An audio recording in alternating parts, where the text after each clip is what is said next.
નમસ્કાર વિદ્યાર્થી મિત્રો, મારી યુટ્યુબ ચેનલ સંજય પટેલમાં આપ સૌનું હાર્દિક સ્વાગત છે.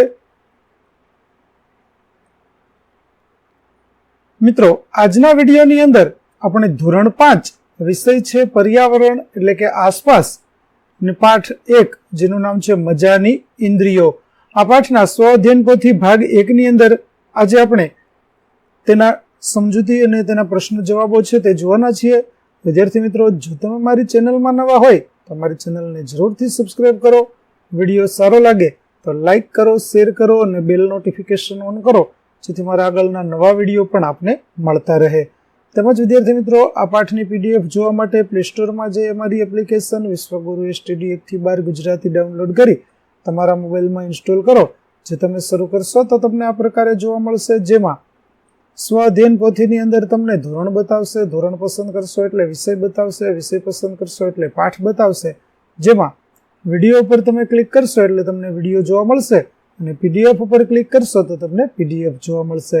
તો આશા રાખું છું અમારી એપ્લિકેશન આપ સૌને ગમશે. જરૂર ડાઉનલોડ કરજો, જે એકદમ ફ્રી છે. કોઈ પણ પ્રકારના ચાર્જ વગર તમે પીડીએફ પણ જોઈ શકશો. તો ચાલો મિત્રો, હવે આપણે શરૂ કરીએ પાઠ પહેલો, મજાની ઇન્દ્રિયો. પ્રશ્ન 1 છે, નીચેના પ્રશ્નોના જવાબ લખો. જેમાં પહેલો પ્રશ્ન, કયા કયા પ્રાણીઓના કાન તમારા કાન કરતા નાના છે? તો વિદ્યાર્થી મિત્રો, માણસના કાન કરતા નાના હોય તેવા પ્રાણીઓના નામ આપણે લખવાના છે. જેમ કે ઉંદર, બિલાડી, છછુંદર જેવા પ્રાણીઓના કાન આપણા કાન કરતા નાના છે. બીજું, કયા કયા પ્રાણીઓના કાન તમારા કાન કરતા મોટા છે?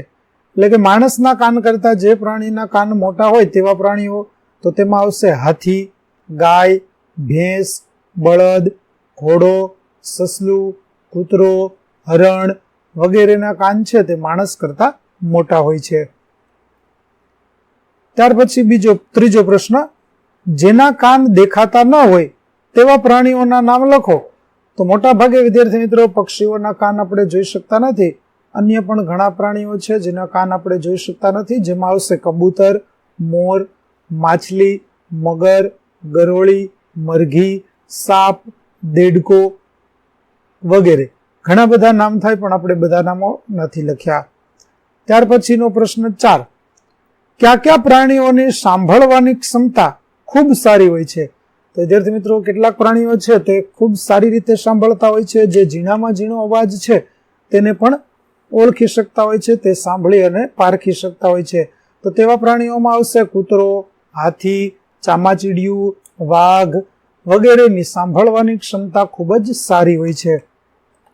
ત્યાર પછી પ્રશ્ન નંબર 5, કયા કયા પ્રાણીઓ દૂરની વસ્તુઓ સરળતાથી જોઈ શકે છે?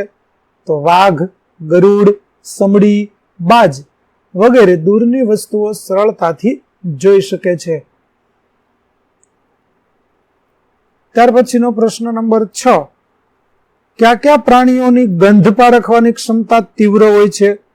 એટલે કે વસ્તુની ગંધ પારખી અને તે ઓળખી જાય તો તેવા પ્રાણીઓમાં આવશે કૂતરો, કીડી, બિલાડી, શિયાળ વગેરેની ગંધ પારખવાની ક્ષમતા તીવ્ર હોય છે.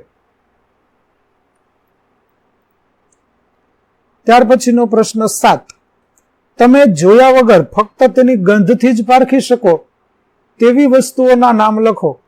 ખાસ યાદ રાખજો વિદ્યાર્થી મિત્રો, આપણે જોવાનું નથી, પરંતુ માત્ર તેની ગંધથી આપણે તેને ઓળખવાનું છે.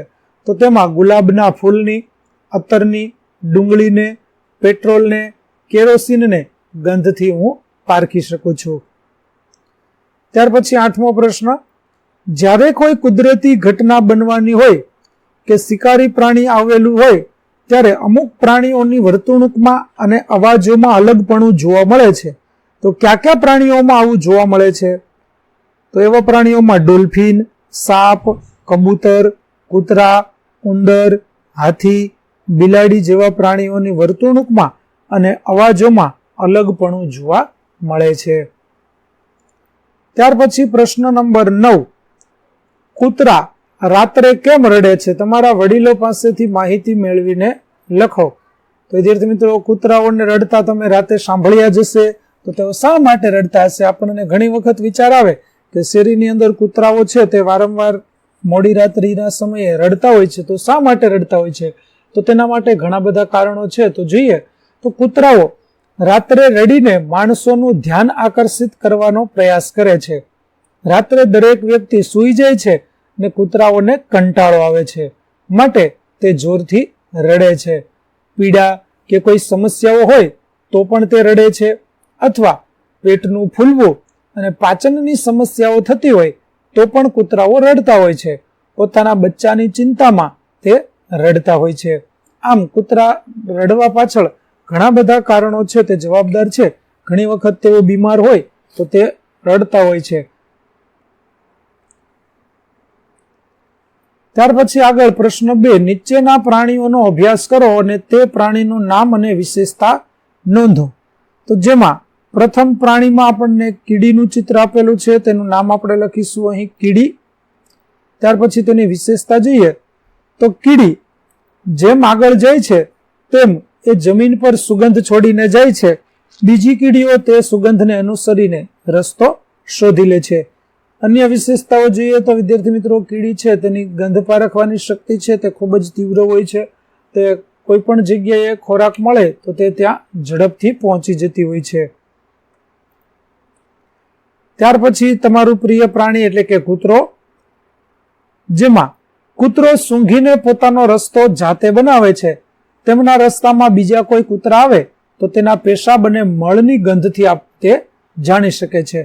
એ સિવાય વિદ્યાર્થી મિત્રો, કૂતરાની સૂંઘવાની શક્તિના કારણે પોલીસ વિભાગની અંદર અથવા તો ચોરને પકડવા માટે કે બોમ્બ સ્ક્વોડની અંદર પણ કૂતરાઓનો ઉપયોગ છે તે કરવામાં આવે છે, જેથી કરીને તે સૂંઘી અને આપણને જે તે જગ્યાએ પહોંચાડે છે.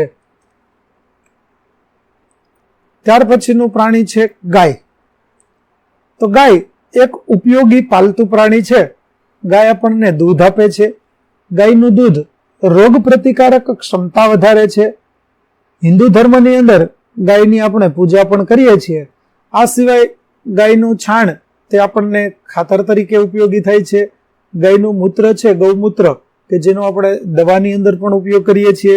તો આવા તો ઘણા બધા ઉપયોગો છે તે આપણને ગાયના થાય છે. ત્યાર પછીનું પ્રાણી વાઘ. તો વાઘ માણસ કરતા 6 ગણું વધારે દૂરનું જોઈ શકે છે. વાઘની સાંભળવાની ઇન્દ્રિય ખૂબ જ તેજ હોય છે અને વાઘ આપણા દેશનું રાષ્ટ્રીય પ્રાણી છે. એ સિવાય વિદ્યાર્થી મિત્રો, તમે પાઠનો અભ્યાસ કે ભણતી વખતે તમે ભણ્યા હશો કે વાઘ છે તે તેની મૂછો દ્વારા વસ્તુઓની ગંધ મેળવતો હોય છે. એ જ રીતે વાઘનો અવાજ છે તે લગભગ 3 કિલોમીટર દૂર સુધી સાંભળવા મળે છે. આ વાઘની ખાસ વિશેષતાઓ છે. ત્યાર પછી છે મધમાખી. તો મધમાખી વિદ્યાર્થી મિત્રો, તમે જોઈ હશે કે મધમાખી છે તે ખૂબ જ ઉપયોગી જંતુ છે, જે છોડના ફૂલ અને પ્રજનનમાં સીધો ભાગ લે છે.